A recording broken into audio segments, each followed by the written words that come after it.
Okay, so do you have any questions you want to ask before we move on? No? No. Okay. Oh, there we go. Okay. So let me ask a question of you all.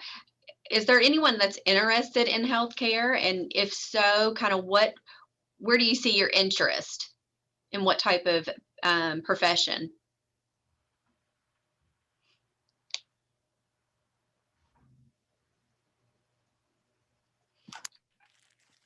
I want to be a nurse. You want to be a nurse? Awesome. Okay.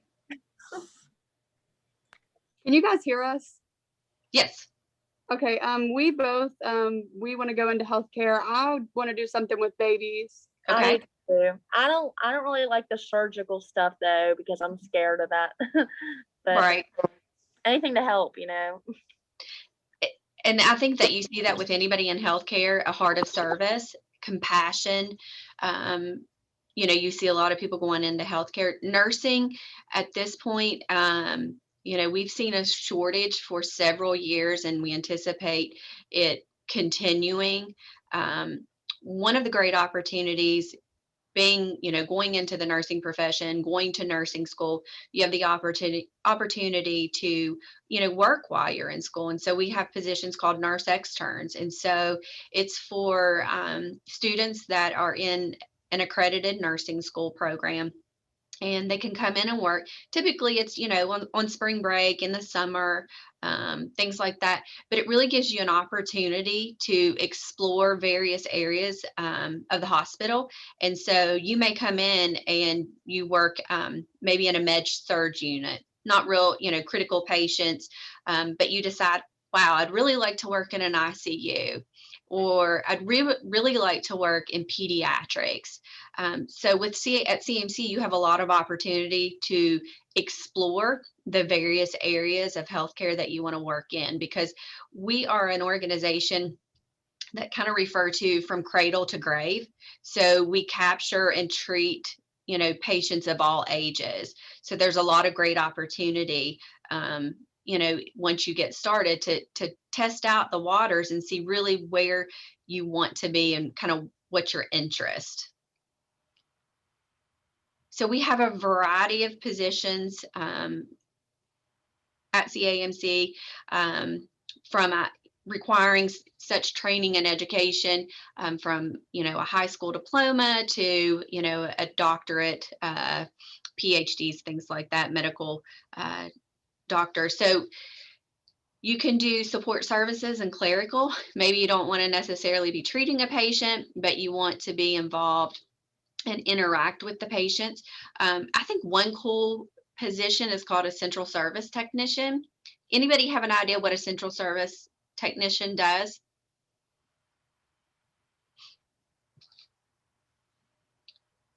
So a central service technician is somebody that cleans and prepares all of the instrumentation that is used in a surgery. So, you know, they have a procedure that's going to occur, and a lot of times a physician or a surgeon may have preferences, and they like to have maybe a certain instrument that maybe another surgeon doesn't. So what a central service tech does is they get this sheet, and it's like a inventory sheet, and say maybe they're doing a total hip, and they go through and they pull all the instruments and prepare this tray. They make sure that everything is on there, everything is accounted for, there's a list, and then it's wrapped and it's sent to the OR.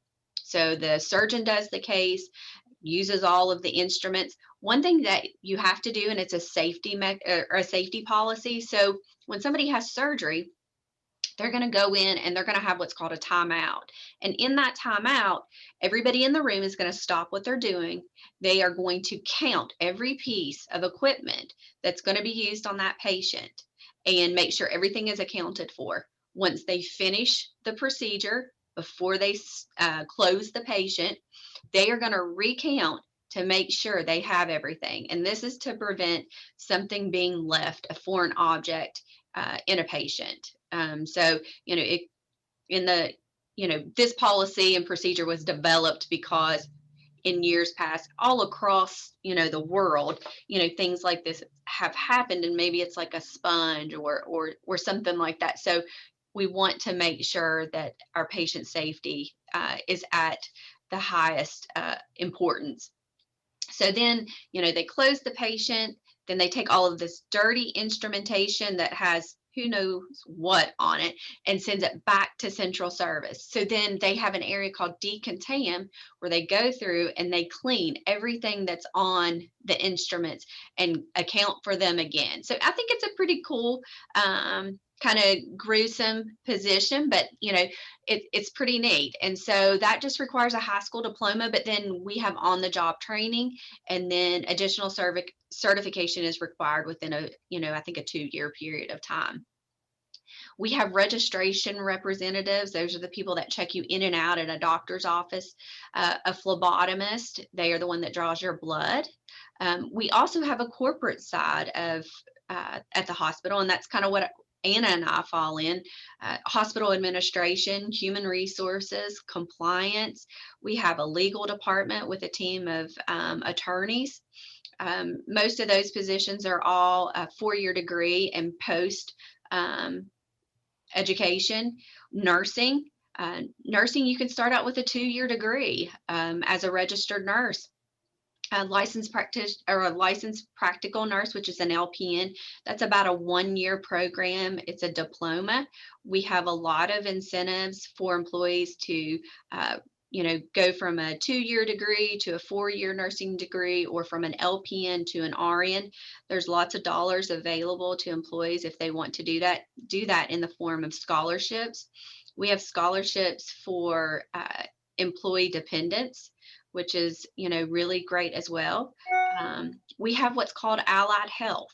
So that's your radiologist, speech therapist, respiratory therapist, pharmacist, could continue on. And then the obvious medicine, which are physicians and physician assistants. I have a question. Yes. Okay. You went back to the central service technician. Isn't that the adult program that Ben Franklin started? I know Logan has a program. I'm not aware of Ben Franklin, but I could, just maybe not be in the know on that. But I do know Logan, there's a program there preparing students for central service. Yes, it's an adult program there, and it's a 1-year, and I think it's called Med Surge. Okay. And that's what they're doing. They are preparing to go into the operating room and to prepare all of the but I think that definition, the central service technician, I know it. I'm pretty sure that that's it, Ben Franklin. Okay. And some employers refer to it as a sterile processing technician as well. So, well, that's good to know. Thank you. Mm-hmm. You also have surge techs, which are also surgical technologists. They are also in the OR as well. That's a certificate program. I know Carver offers that program as well. You have individuals that are kind of like at the right and left hand of the surgeon, and you have what's called registered nurse first assist, and then you have surgical technologists, and those are the ones that are handing the instrumentation to the physician and assisting with holding open the surgical site and the dressing and all of those things. So there's a lot of cool things to experience in healthcare and medicine.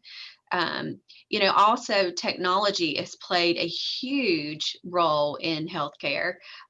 You'll see robotics, physicians, it's almost like they're playing video games, but they're not, manipulating and operating on a patient from, the bedside using robotics. Telemedicine, which really was propelled by the pandemic. It's kind of been coming the last several years, but, it really had an opportunity to excel during the pandemic because, everybody was discouraged going to the emergency rooms or going to an emergency, like an urgent care.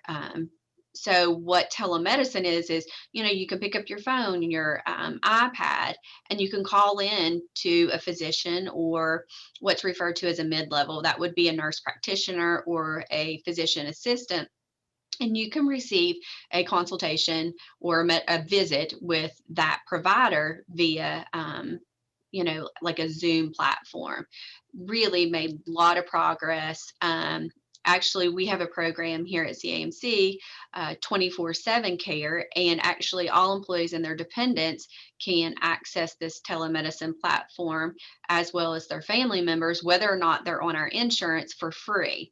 So it's a great opportunity if you have a sore throat or you just have a minor illness that you can call and have this visit done virtually and not have to ever go into a hospital or a doctor's office.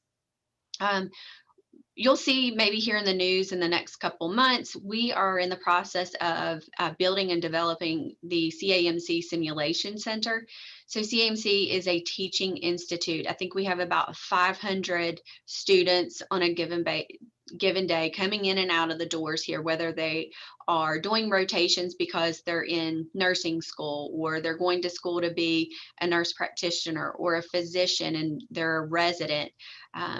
Third and fourth year residents at WVU come here to do on-site training. So the simulation center would be just a wonderful opportunity where staff members and students can go into a controlled environment, replicate any type of basically situation, and learn to apply the education and the knowledge, and then actually working through the challenges that someone may face in the real environment. And this is really pretty cool. Several years ago, I was able to go through the simulation center that we currently have, and they can replicate a trauma and intubate the patient, work on removing if there's some type of obstruction or suturing the patient. They can work through the delivery process of a baby and what happens if the baby comes out and they have difficulty breathing or something like that. So they can replicate or simulate so many different type scenarios to help equip patient care providers for future situations. So we're really excited to be able to have this simulation center coming up in the next couple years when they have that built. So CAMC's vision is to be the best place to work, whether you're caring for patients or working in our administrative department or support services. We want to provide employees with support and resources that they will need for a fulfilling career. We have a comprehensive benefit program. Being in high school, you're on your parents' insurance probably, but once you get out and you decide, this is what I want to do for a profession, one of the important things is making sure you have benefits, health insurance, vision, dental, a retirement. What are you going to do once you retire? It's saving for the future. It's not just for the present. So it's important. So we're able to provide employees with these type of benefits. Training and education assistance, like I've mentioned kind of throughout the presentation. We have scholarship programs. We have programs to incentivize going back to school to be, say, maybe a respiratory therapist. We have a workforce development department that really looks at, where we have a need, and they'll develop an education plan around that. We have competitive wages. We have, we benchmark with other employers within the community employing similar type positions to ensure that we have a competitive wage. I think that our compensation department is very responsive to the need. Like currently we have an amazing program for nurses that maybe want to come back and sign for a 3-month assignment to work in one of our critically staffed departments at really an excellent rate. So there's those opportunities, special pay programs. If you work the midnight shift or if you work evening shift, you receive what's called is a shift differential. And that's just to encourage people or incentivize working kind of those undesirable shifts. So there's a lot of opportunity within the health system to make additional dollars if you want to. If there's a need in a department and you have the skill set, we have what's called bid shift, and you can say, hey, I'll sign up to work this extra shift and you can, get kind of a premium pay for doing that. CMC, all positions start at least $10 an hour, which is above the state minimum wage. So there's just really a lot of opportunity within CAMC. And like I said, I've been here 20 years, and really it has just been an amazing experience. I look forward to coming to work every day. The people I get to work with, is a lot of, what makes my job so fulfilling. But I really enjoy the opportunity and the exposure of what CAMC has to offer, and then what we are able to offer to our community. Okay, so I think I will pass it over to Anna on this one, and she's really going to talk about the skill set of wellness. And I think we might pause, if you don't mind, Ashley and Anna, and just pause real briefly for any questions we might have. Herbert Hoover, Independence, or I believe St. Albans is on the line with us now. Are there any questions for Ashley? Yeah, I have a question. Okay. Go ahead, sweetie. What is it? Go ahead. I saw that on your website. You guys are bringing back like the pre-COVID volunteers. Do you guys know like when you'll be accepting like new volunteers, and is it like a competitive program? Like, do people always get accepted, or like what's that like? So that's a great question. We can always use volunteers, and we do have kind of young adult volunteers. We are in the process of bringing them back. During COVID, all volunteer work was stopped. They do have a pretty rigorous vetting process for the applicants. It's not just because you sign up to volunteer, you're going to volunteer.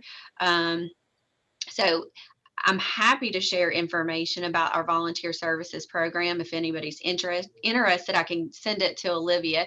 But it mirrors a lot of an employment process. There's an application, there's a background check, there's an interview process, and then an orientation. And so it's a great opportunity to work in the hospital and see what's available while you're still in high school as well. So I'm happy to get that information to share with everyone.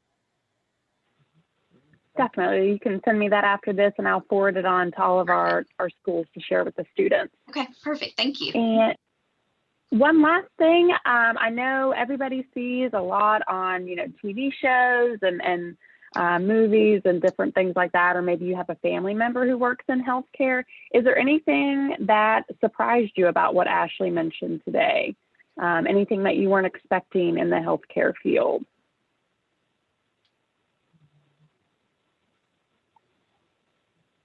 And I'm going to pick on St. Albans, if they're still with us, I think. I'm sorry, you were kind of breaking up a little bit. We couldn't really hear the question. Okay, I'm going to try it again. My question was there anything that surprised you about Ashley's presentation about the hospital or healthcare in general? Maybe something different than what you've seen on TV? Yeah, so a lot of times, like, I watch some healthcare like TV shows, and how she talked about they do provide like a support system for the workers whenever they experience like trauma or something.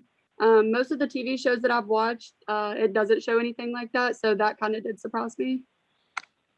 Yeah, that's a great point. I definitely agree. Maybe I always think of Grey's Anatomy when they always talk about just all the trauma they see, but you're right. I mean, they never show them getting, counseling for that. So that's wonderful. Awesome.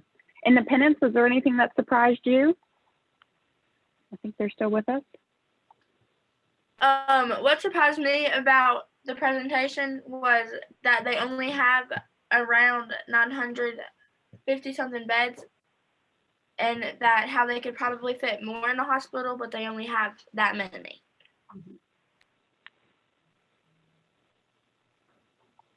Yeah, that's a great point, especially like she mentioned with COVID. That was something that came up a lot, and just making sure that there was beds for, day-to-day injuries, car crashes, things like that. Excellent point. Herbert Hoover, anything that surprised you?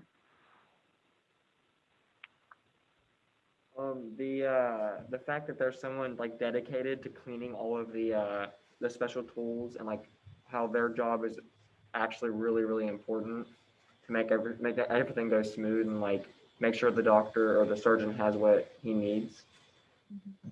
Excellent point. And we always say too, like, could you imagine if all of our staff members, environmental services, which is housekeeping, would walk out? The services they provide are critical in ensuring the cleanliness, the decontamination of our facilities. You have to think, every time a bed is turned over, it has to be totally wiped down, from headboard to footboard, mattress, hinges, railing, everything. And so every single thing that somebody does in the system is valued and depended upon. And I think through that first video, you could see it illustrated the teamwork that occurs within, medicine or a hospital, because it takes the hands of everyone to be successful.